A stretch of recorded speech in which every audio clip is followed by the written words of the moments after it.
Assalamu alaikum wa rahmatullahi wa barakatuh.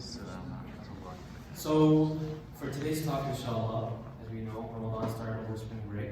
So today's focus is going to be on certain key attitudes and Islamic events that happen in Ramadan, and the attitude that we should have as Muslims during the month of Ramadan. So inshallah, here's just a quick look at the key takeaways we'll be talking about. The first thing is the blessings of the month of Ramadan. Then the Quran was revealed.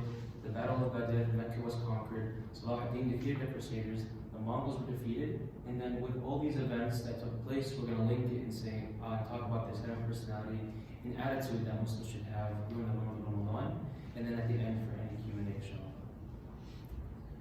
So the first thing is talking about the blessings of Ramadan. This is a simple hadith of the Prophet Muhammad ﷺ that all of us have already most likely heard of, and it kind of gives a certain aspect, just one small blessings of the month of Ramadan. So Abu Hurairah, Allah be pleased with him, reported that Allah's Messenger ﷺ said, "Every good deed of the son of Adam would be multiplied. A good deed receiving a 10-fold to 700-fold reward. Allah, the Exalted and Majestic, has said, with the exception of fasting, for it does done for me, and I will give a reward for it. For one abandons his passion and food for my sake. There are two occasions of joy for one who fasts. Joy when he breaks it, and joy when he meets his Lord. And the breath of an observer of fast is sweeter to Allah than the fragrance of musk." So these are simple, very small blessings of having the month of Ramadan. But if you take a look, if you just try to understand how important this blessing is. The first one he says, that Allah says, it's increased from go from 10-fold to 700-fold reward. Why is that important? As simple as that, our hasanat, our good deeds are multiplied. And when I ask you guys a simple question, on the Day of Judgment, what is the determination? What determines whether we go into Jannah or Jahannam? Whether we go into heaven or not? It's our scale. Our scale of good deeds and bad deeds. So the very fact that in the month of Ramadan, our deeds are multiplied by 700 times. 700 times. Imagine how heavy that can make our right hand scale. That's the whole purpose of Ramadan. It's for us to take advantage of this. It's literally immersive. Allah subhanahu wa ta'ala didn't have to give us the month of Ramadan. You could have still just fast without this whole blessing thing going on. But Allah subhanahu wa ta'ala gave us that for every single deed, every single action. And Allah subhanahu wa ta'ala in another ayah says that what? He will remember every action even with the size of a mustard seed. So even an action that small will be multiplied 700 times. This is a simple blessing of Ramadan. And now to bring that into context, I'm going to bring up another hadith. And this hadith not many have heard, unfortunately, but it really is very powerful. It was narrated from Talha bin Ubaidah that two men from Badi came to them and they became Muslim together. But one of them, the translation is bad, but one being, the Messenger of Allah so one strove harder than the other. For some reason, when I copied it off, the translation not that good. But okay, I'll tell it from memory. So two people came from Badi. If both of them accepted Islam at the same time, they accepted Islam together. And one of them strived a lot harder than the other. He did a lot more work. He tried to please Allah subhanahu wa ta'ala a lot more. He took every single opportunity. And we're not saying that the other person wasn't doing good. He was doing good. It's just that this other individual just strove harder, did a lot more. But then one of them passed away. He got martyred. He died as a shaheed. And the other stayed for an extra year. He lived a year longer and passed away. Then Talha said, "I saw in a dream that I was at the gate of paradise, and I saw them, those two men. Someone came out of paradise and admitted to the one who had died last. Then he came out and admitted the one who had been martyred." So it's a little confusing now. The person who strove harder did a lot more in his life, and the person who died shaheed. When we're talking about a person who died shaheed, died a martyr, they're on the level, they will be in the companions of the Sahaba, of the high Sahaba and the Prophets. So that's a level like unheard of before. Unheard of. If you truly understand the meaning of this, you can understand what the status of a shaheed and martyr is. At that high level, he was accepted into Jannah second. His friend that took Islam at the same time, who lived an extra year, he got into Jannah first. So then he came up, and then the next morning, Talha told the people of that, and they were amazed. So news of that, they told him the story. And he said, why are, so I said, okay, this translation is bad. Okay, so they went around, the news is spreading around, and then the Prophet Muhammad heard this dream, and then he came to the people, and he said, are you guys confused? And they said, O Messenger of Allah, the first one was the one who strove harder, then he was martyred, but the other one was admitted. And then the Prophet Muhammad said a simple fact. Did he not stay behind for 1 year longer? And they said yes. And did not Ramadan come and he fasted and he offered as much prayers as he could during this year? And they said yes. And the Prophet said that's the difference between them. And that's greater than the difference between the heaven and the earth. So that one simple month of Ramadan took him on a higher level than his friend who died shaheed. And like we said again, the shaheed has a level of the companionship of the prophets. Guaranteed Jannah if you die shaheed. And his friend got into Jannah before him just because of this one simple fact that he was able to see the month of Ramadan. Only one extra Ramadan. That's the blessings of Ramadan. When you truly use it to its full capacity, to its full advantage. And that's why we say the month of Ramadan is a mercy. Allah subhanahu wa ta'ala didn't have to give us this month. We could have continued normally, but He gave us some mercy. So it can severely tip the scales on our right side. And increase our hasanah. And make it even easier for us to enter Jannah.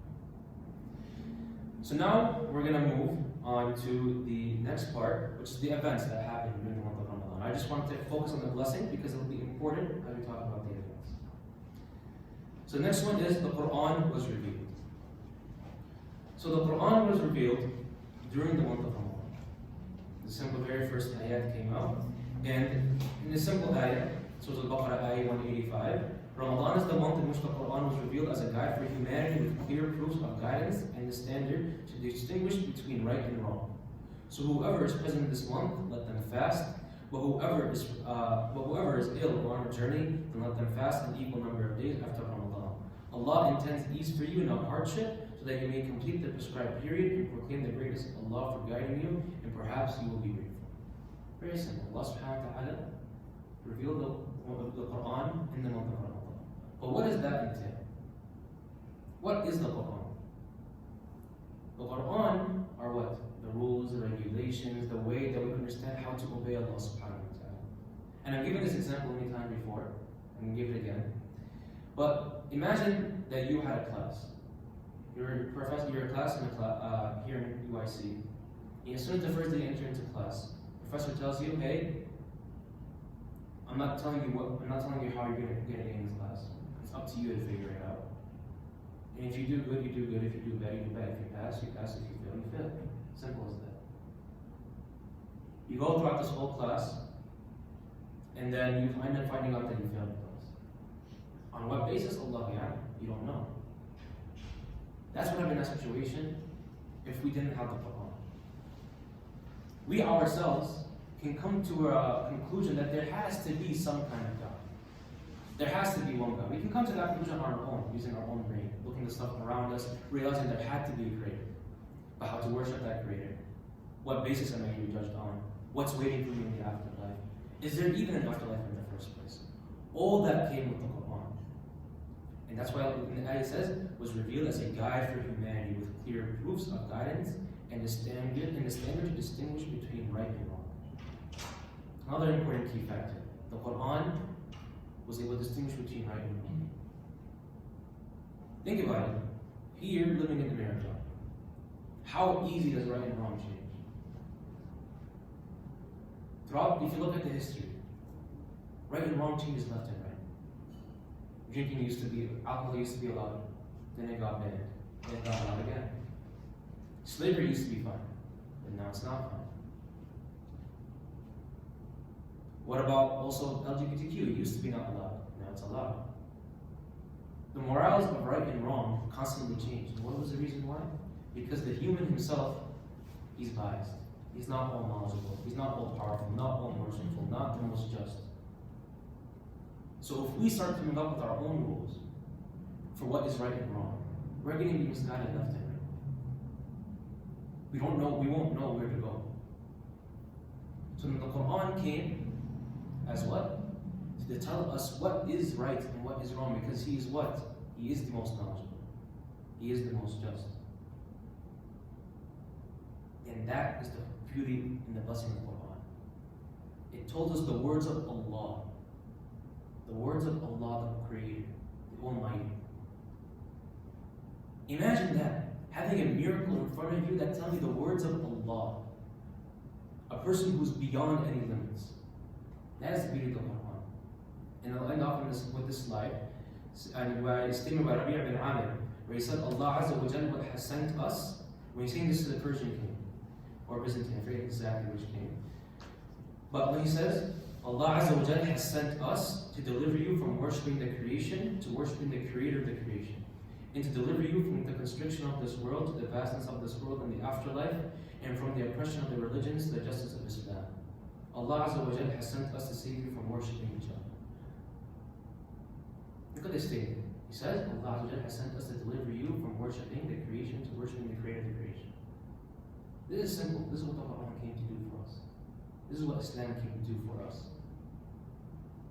Instead of worshipping our own desires, our own thoughts of what's right and wrong.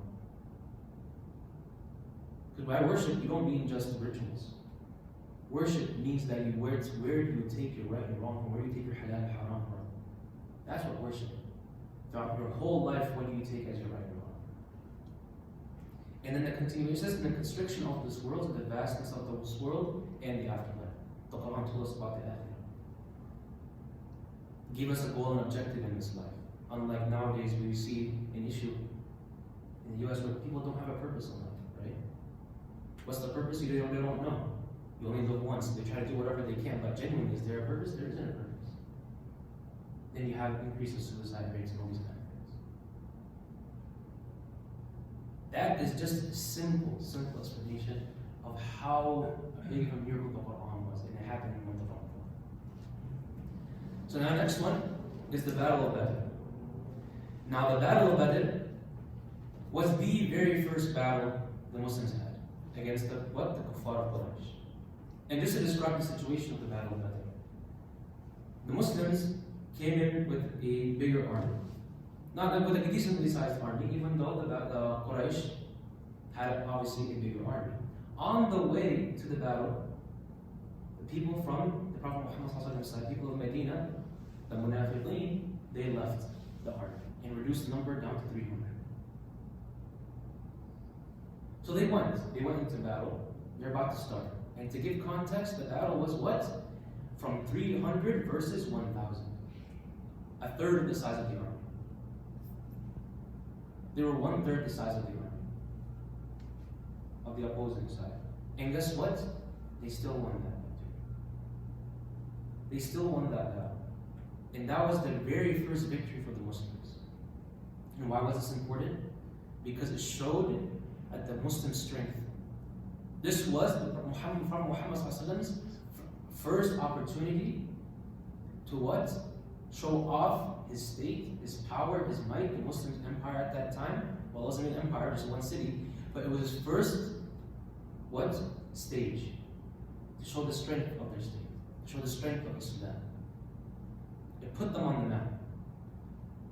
That was the first battle. And Allah subhanahu wa ta'ala says, too, that what? The people who fought in Badr are what? Put on a higher level as well. This is the impact of the Battle of Badr. And another fact as well is that in the Battle of Badr, the Muslims were less, right? They were a third, but Allah subhanahu wa ta'ala helped them and aided them. Sent angels to go and help them. And they fought.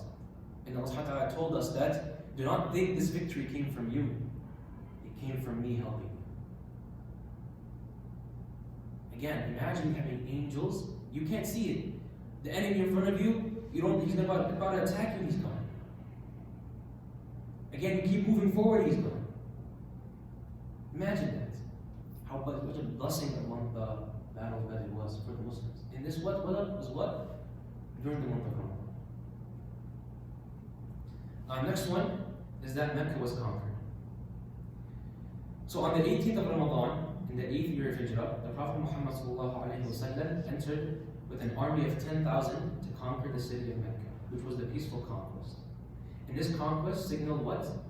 The end of idol worship and paganism in the Arabian Peninsula. And the return to worship of the one true God, Allah subhanahu wa ta'ala. This is simple. Simple as this. Surah Al-Nasr too as well.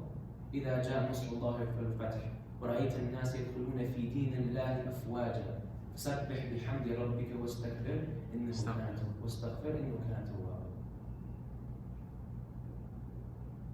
This was the conquest of Mecca.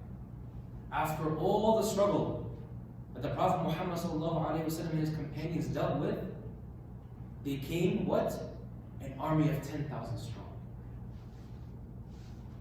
So just in the span of 8 years, the army went from 300 to 10,000. In a time in which there weren't that many people in the Arabian Peninsula to begin with. But what? 10,000 came. And they were able to conquer Mecca peacefully. And a struggle that the Prophet Muhammad and the companions had finally came to an end. Finally ended the worship of the creation to now what? The worship of the creator of the creation. And guess what? We have the Prophet Muhammad in this conquest of Mecca as a blessing for us, because now we can actually use, go to Mecca. We can actually have the holiest place on earth for us to use. For us to go to Hijrah, Umrah, and Hajj, right? It's open for us. If the conquest never happened, we would have been struggling. But this conquest came and continued on for us to use it however we liked. So this was the thing that put the Muslims, that literally put in the stake the Muslims in the Arabian Peninsula. And from there, Islam continued to spread like wildfire. In which what? We know that almost more than half the world eventually became under the flag of Islam. Now the next one is Salah ad-Din defeated the Crusaders. This one's a little confusing because he didn't open Constantinople yet. But this is just talking about specifically a certain battle, the first battle that came. So in Ramadan of 1187 CE, Salah ad-Din came head to head with and defeated the Crusaders at the Battle of Hattin. In this battle signaled the end of the Crusaders' hopes to wage war against the Muslims and also paved the way for Salah ad-Din to soon conquer Jerusalem. And I don't think anything more needs to be said about this, right? We all know how Allah subhanahu wa ta'ala puts the level of what? The level of Jerusalem. In addition, the level of the person who goes and conquers Jerusalem and brings back Muslim glory. And Salah ad-Din was able to make the first crucial victory that led him to conquer Constantinople, Jerusalem. And guess what? Now we're in a situation again where Jerusalem is occupied. Our Muslim brothers and sisters are being killed left and right, are being beat left and right, being oppressed left and right. So may Allah subhanahu wa ta'ala allow us to take it back, inshallah. But guess what? This is another blessing from Allah. And it happened during the month of Ramadan. Now the next one is the Mongols were defeated. So as the Mongols wreaked havoc across the earth and killed people in their millions, Malik Sultan Qutuz of Egypt realized that he had to take a stand to save not only the Muslims, but the rest of the world's population from complete demise. So on the 15th of Ramadan, in the year 658 AH, he led the Muslims in a battle against, after Hijrah, he led the Muslims in battle against the Mongols at the springs of Goliath, or Ain Jalut, which was the first ever defeat of the Mongols. To truly understand this, you have to understand what the Mongols were. The Mongols started off really small, but spread like wildfire in the area. Killing people left and right, conquering places left and right. They were unstoppable, they were unbeatable. They were literally just a unique phenomenon that happened. They were unique. They never got defeated, even though they came from like a remote location. But they kept on going and defeating everyone and conquering the whole place. And everyone was losing hope. And guess what? We also know that they were the ones who what? Did the most deadly killing of Muslims ever. Where they killed the Muslims left and right in a city. I forget the exact city, the name, subhanAllah. But the point being is that in the city, they held the libraries of the Muslims. So many books they were kept. But guess what? They killed all the Muslims over there. And some narrations say that they were killed to the point where the blood in the streets would reach their knees. That's how deadly of a massacre they did to the Muslims in that city. They burned all the books, burned all the Qur'ans, all the knowledge the Muslims had in that area. This is who the Mongols were. They were undefeatable. But what? Sultan Qutuz, he came and defeated the Mongols for the first time. And this was what? During the month of Ramadan. And after this first defeat, was able to what? Take down the Mongols. So we need to understand these critical key events. Some of us here wouldn't be Muslim if the Mongols weren't stopped. Think about that. Our lineage comes from those areas. We wouldn't have been here as Muslims. And this event happened in the month of Ramadan. So now, the last part, the Islamic personality and attitude. One simple question I want to ask all of you. When you think of Ramadan, what do you think? Give me just answers. You know, what's the first thing that comes to your mind? Quran.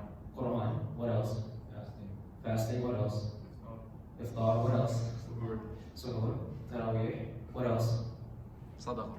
Sadaqah. All ibadat, right?